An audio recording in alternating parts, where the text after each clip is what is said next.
بسم اللہ الرحمن الرحیم۔ السلام علیکم۔ امید کرتا ہوں کہ آپ خیریت سے ہوں گے۔ آپ نے پنجابی زبان کا جو ہے وہ محاورہ اکثر سن رکھا ہوگا کہ احمق سجن نالوں دانا دشمن چنگا۔ تو ایک احمق سجن جو دیوبندی علماء کا ایک احمق سجن ہے، پہلے اس کی ویڈیو دیکھیں اور پھر جو ہے جناب اس پہ گفتگو کرتے ہیں۔ عبارات لی حضرت نانوتوی کی عبارت تحذیر الناس سے لی، ایک ٹکڑا صفحہ 3 سے لیا، ایک ٹکڑا صفحہ 14 سے لیا، ایک ٹکڑا صفحہ 28 سے لیا۔ اب ان تینوں کی چٹنی بنائی اس نے، دورے میں ڈال کے اوپر ڈنڈا اس کو رگڑا۔ کیسے؟ اسی ترتیب کو برقرار نہیں رکھا کہ پہلے صفحہ 3 کی عبارت لاتا، پھر صفحہ 14 کی لاتا، پھر 28 کی لاتا، نہیں۔ اس نے کیا کیا؟ سب سے پہلے صفحہ 14 کی عبارت لے آیا، پھر صفحہ 28 کی عبارت لے آیا، اور آخر میں صفحہ 3 کی عبارت لے آیا۔ یعنی درمیان والی عبارت کو پہلے کر دیا، آخر والی عبارت کو درمیان میں کر دیا، شروع والی عبارت اٹھا کے آخر میں رکھ دی۔ اسے کہتے ہیں اس نے 3 عبارتیں جیسے چٹنی بناتے ہیں نا، تھوڑا سا پودینہ ہو گیا، تھوڑا سا نیاز گو ہو گیا، تھوڑا سا دھنیا ہو گئی، ایک آدھ مرچ ڈال لی، اب اس کو کوٹنا شروع کر دیتے ہیں۔ اب دیکھو چٹنی مٹنی ہر بڑا مکس ہو جاتی ہے، دھنیا پودینہ مرچ ایک دوسرے میں مدغم ہو جاتی ہے۔ یہی احمد رضا خان نے کام کیا، ایک ٹکڑا صفحہ 3 سے، ایک ٹکڑا صفحہ 14 سے، ایک ٹکڑا صفحہ 28 سے لیا، پھر چٹنی بنا کے صفحہ 14 کو پہلے لے آیا، صفحہ 28 کو درمیان میں لے آیا، صفحہ 3 کو آخر میں لے آیا۔ اب اس کے دیانت دیکھو، کبھی بھی تحذیر الناس پہ گفتگو ہو، اس پہ کوئی پڑھے لکھے ہونے کی ضرورت نہیں ہے۔ تحذیر الناس اٹھائیں آپ، وہ کہے کہ یہ تحذیر الناس ہے اور یہ احمد رضا کی چٹنی بنائی ہوئی کتاب حسام الحرمین ہے۔ یہ کتاب جس طرح احمد رضا نے چٹنی بنا کے عبارت لکھی ہے، ایسے عبارت تحذیر الناس سے ہمیں دکھا دو بس۔ جیسے عبارت بنا کے اس نے لکھی ہوئی ہے، ایسے عبارت کسی ایک صفحے سے ہمیں بریلوی زہر کا پیالہ پی جائے گا لیکن آپ کی بات کے قبول کرنے کی طرف نہیں آئے گا۔ جی محترم حضرات، آپ نے جو ہے وہ ویڈیو دیکھی، اس مولوی کی پگ تو ایسے باندھی ہوئی ہے کہ بڑا کو جناب جی کو عالم اور فاضل ہے، لیکن اس کی گفتگو سے تو یوں ہی لگتا ہے کہ یہ چٹنی ہی بناتا رہا ہے مدرسے میں جو ہے نا، یا کسی لانگری کا جو ہے وہ بچہ ہے۔ تو اس لانگری کے بچے کو میں یہ 2024 میں، آج ڈیٹ ہے جناب 19 ستمبر 2024 میں، آن لائن تحذیر الناس کھول کے تو اس کو جناب جی میں عبارتیں پڑھ کے سناتا ہوں اور اس سے پوچھتا ہوں کہ کہاں پہ جو ہے وہ چٹنی بنی ہوئی ہے۔ ٹھیک ہے، یہ مطلب سامنے بیٹھی اپنی عوام کو جو ہے یہ دھوکہ دے سکتے ہیں، پڑھے لکھے ذہنوں کو، پڑھے لکھے لوگوں کو یہ دھوکہ نہیں دے سکتے۔ دکانداری ہے نا، تو مطلب جب دکانداری، آج بھی وہ رضا کے نیزے کی مار ہے کہ عدو کے سینے میں غار ہے۔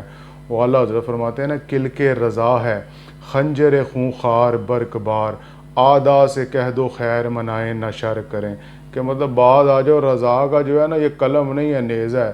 تو آج 2024 میں مجھے محسوس ہو رہا ہے واقعی نیزہ ہی سی، رضا نے جڑا نا انہاں دے مطلب ٹھڈ پاڑ کے رکھ دیتے نے تے اج تک جڑا نا یہ تڑپ دینے پہ۔ تو جناب ہم چلتے ہیں تحذیر الناس پہ، اور سب سے پہلے میں یہ ڈسکرپشن میں لنک بھی دے دوں گا، آپ اپنی آنکھوں سے بھی جو ہے وہ پڑھ سکتے ہیں۔ سب سے پہلے جناب تحذیر الناس کے صفحہ نمبر 5 پہ ہم چلتے ہیں۔ صفحہ نمبر جناب 5 پہ جناب ہم چلتے ہیں اور دیکھتے ہیں کہ وہاں پہ کیا لکھا ہوا ہے۔ تو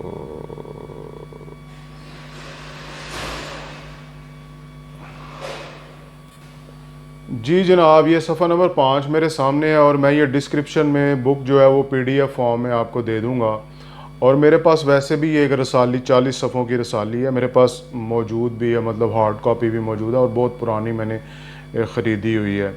تو اب جناب جی وہ کیا کہتے ہیں یہاں پہ، کہتے ہیں کہ انبیاء جو ہیں، دلیل اس دعوے کی یہ ہے کہ انبیاء اپنی امت سے ممتاز ہوتے ہیں تو علوم ہی میں ممتاز ہوتے ہیں، باقی رہا عمل میں تو اس میں بعض اوقات امتی جو ہیں وہ بظاہر مساوی ہو جاتے ہیں بلکہ بڑھ جاتے ہیں۔ کہنا چاہتے ہیں کہ جو امتی ہے نا عمل میں اپنے نبی سے بھی جو ہے وہ بڑھ جاتا ہے۔ جناب جی آگے ہم یہ کوئی چٹنی نہیں بنا رہی، یہی میں نے اور اعلیٰ حضرت نے یہی حسام الحرمین میں جو ہے عبارتیں نقل کر کے اور علماء عرب سے جو ہے وہ فتویٰ لگوایا تھا کہ یہ ان کی کفری عقائد ہیں اور کفری عبارات ہیں۔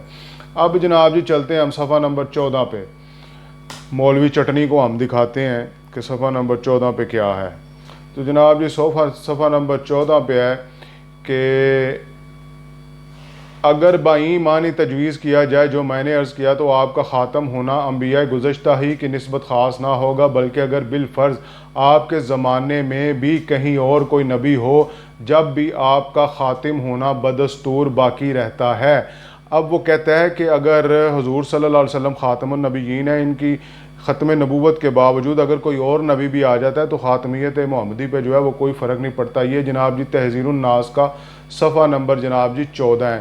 اب جو ہے وہ مولوی چٹنی صاحب ہم چلتے ہیں صفحہ نمبر 25 پہ۔ اس میں کوئی میں نے مطلب تحریف نہیں کی، کوئی چٹنی نہیں بنائی، کسی عبارت کو کسی عبارت کے ساتھ نہیں ملایا، پہلے صفحہ نمبر 3 کی عبارت کو نہیں، 25 کی بھی نہیں پڑھا، بلکہ بالترتیب میں نے اور پڑھا ہے۔ اب جناب جی صفحہ نمبر ہم 25 پہ چلتے ہیں اور اس مولوی چٹنی کو جو ہے وہ ہم دکھاتے ہیں کہ مولوی چٹنی کیا کہہ رہے ہیں، مولوی چٹنی کے آباء و اجداد نے جو ہے وہ کیا لکھا ہے۔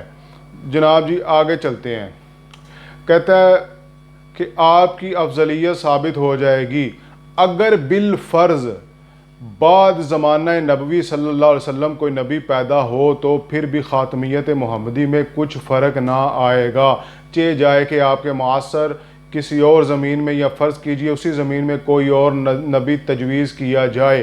تو یہی اسمبلی میں جو ہے وہ مرزا طاہر نے، جو قادیانی کا جو مطلب بیٹا ہے، اس نے غلام احمد قادیانی کا، اس نے یہی کہا تھا کہ تحذیر الناس میں مولانا قاسم نانوتوی نے لکھا ہے کہ بالفرض اگر نبی آ بھی جائے تو کوئی خاتمیت محمدی پہ فرق نہیں پڑتا۔ تو اب جو ہے وہ مرزا غلام احمد قادیانی آ گیا تو وہاں پہ یہ جو ہے وہ مبہوت ہو گئے تھے۔ تو میں نے کسی عبارت کو کسی عبارت کے ساتھ نہیں ملایا۔ ڈسکرپشن میں جناب جی میں لنک بھی دوں گا، PDF فارم میں کتاب آپ اپنی آنکھوں سے جو ہے وہ پڑھ سکتے ہیں۔ اور پھر اس مولوی کو کہیں کہ ہمیں زہر کا پیالہ بھی نہیں پینا پڑا، اور میں نے جناب جی یہ آن لائن ہی جو ہے وہ بیٹھ کے یہ ثابت کر دیا ہے کہ تم کل بھی جھوٹے تھے، تم آج بھی جھوٹے ہو۔ تو مطلب جس سمت آ گئے ہو سکے بٹھا دیے ہیں، ملک سخن کی شاہی تم کو مسلم ہے رضا، جس سمت آ گئے ہو سکے بٹھا دیے ہیں۔